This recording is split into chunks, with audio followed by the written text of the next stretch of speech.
Hi everyone, I'm Krylios, Team Rayceen Productions MC and producer, and today I'm here with Ward 2 candidate, Brooke Pinto. How are you?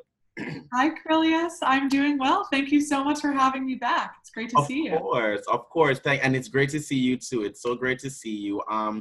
Tell me, the last time we saw each other virtually was the Ward 2 forum. How was that for you?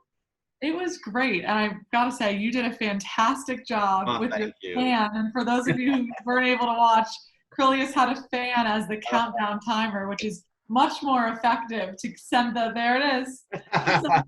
Your time is up. You did a great job. Yes, thank you so much. And we had such a great time doing that. We had such a good time doing that. So tell me how since the last time we interviewed you, Rayceen and myself, it was a few weeks ago. And for viewers out there, you can go ahead and check out that video. You'll see it in the description and you'll see it at the end of this video.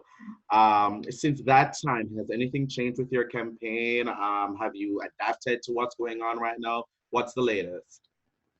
Yeah, absolutely. So, I mean, it feels like every day is a whole new world in the campaign life. So it's been really different. I think when we spoke, we were still, entirely remote. All of our in-person events, of course, have been canceled, and we're not doing any door-to-door canvassing.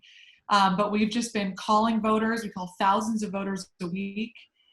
We have meet and greets every night. We've had a lot of debates. We have a debate every night this week. Oh, wow. There's a couple of meet and greets. And so people are really starting to pay attention and get really engaged.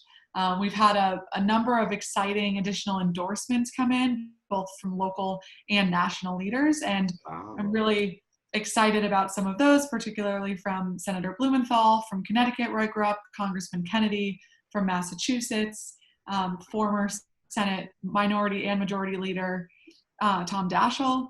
And I talk a lot about COVID recovery and how important it is to get our city back on track for support for our small businesses and building up our healthcare resiliency and making sure our students and teachers have what they need.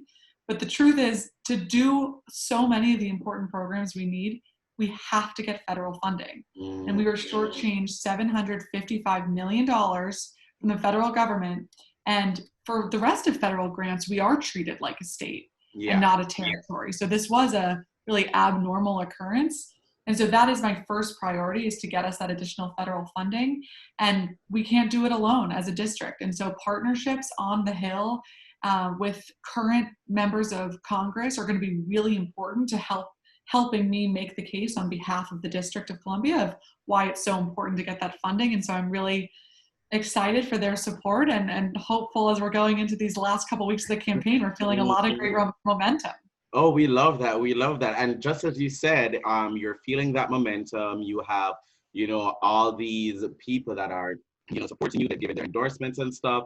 Do you feel really strong and really confident going into the primary on June 2nd?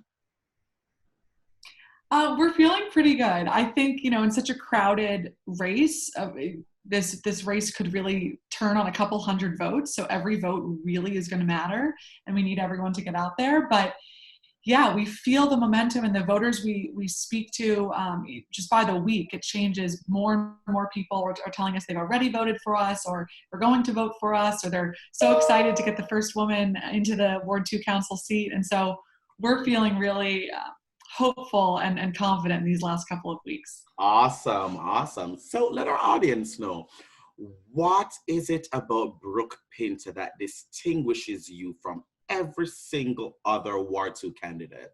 Mhm. Well, many things. I think the first thing that comes to mind is my experience. So, other than Jack Evans, whose ethics violations I believe disqualify him from the seat, I am the candidate with the most experience working for DC government, not as an extracurricular, as my full-time job, working on behalf of district residents. And I think in order to represent Ward 2 most effectively, Mhm. to increase our transportation options and make sure there are more senior centers in the ward and bolster up our small business community, it requires an understanding of how all of the wards work together and what is important to all of the rest of the wards, what's important to the mayor, and understanding how all of those internal mechanisms work together, in addition to our relationship with the federal government and our state and regional partners, is really important. And I think I'm the only candidate that really brings to the table that level of experience and understanding, which is going to make me the most effective advocate on behalf of Ward 2. Awesome, awesome. I love to hear that. Allow our audience again to know how they can go about voting in this election and, you know, all of that. Absolutely. So as many of you know, the safest way to vote is by mail this year. So you have to order your mail-in ballot for the primary election by Tuesday, May 26th by 4:45 p.m. And you could do so a number of ways. We've laid out all of the ways you can order a ballot on our website at www.brookepinto4ward2.com. And there's a page called How to Vote.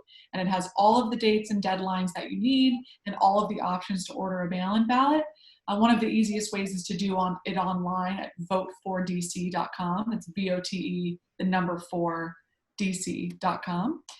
There's also early voting that's going to be available for 10 days from May 22nd to June 2nd for the primary election. Mm-hmm. There are 2 in-person polling locations in Ward 2. One is at Hardy Middle School, and the second is 1 Judiciary Square, my old office when I worked at the Attorney General's office. I wish, you know, that I could go and vote in person as well, but I will be voting by mail-in ballot this year, and encourage you all to do the same. And make sure when you order your mail-in ballots that you order them for all of the elections this year. Because as a reminder, there's the primary election June 2nd for the Democratic nomination for the regular 4-year term. And then there's the special election June 16th to fill the current vacant seat just for the remainder of this year. Awesome.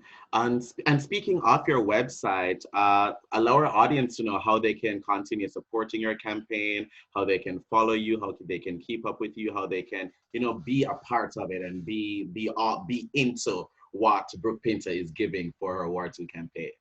Absolutely. I would love if you visited my website. We've laid out many of our platforms and tried to be as detailed as possible, both with my track record on every issue, so voters can really see all the work that I have done for each issue and also my vision going forward. And it's really meant to be an opportunity for people to engage with us, both for larger platform items, but also for my COVID relief and resiliency plan. I have a 10-point COVID relief plan on our website and really want to encourage people to reach out if they have questions or suggestions or think we're missing something that should be included. It's meant to be a working document so everyone's voice can be included as we hopefully get onto the council in about a month and get to work on this year and next year's budget.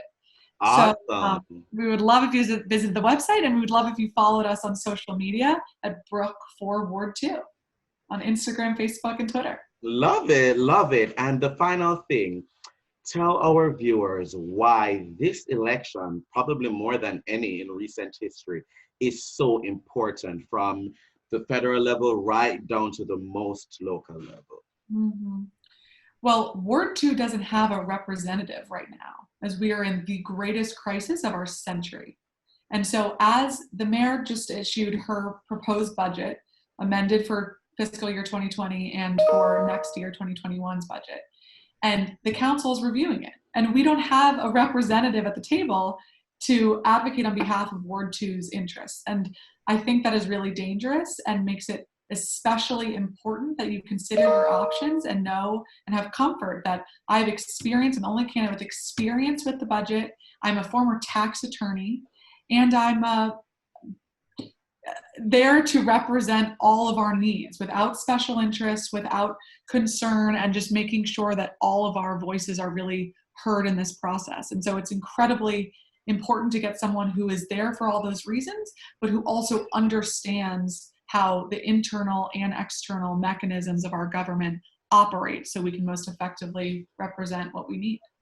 Thank you so much. And thank you so much for joining me today, Brooke. Thank you so much for having me, Krylios. Great to see you. Of course, it was great to see you too, and best of luck on June 2nd. Thank you. And to our viewers out there, thank you for watching.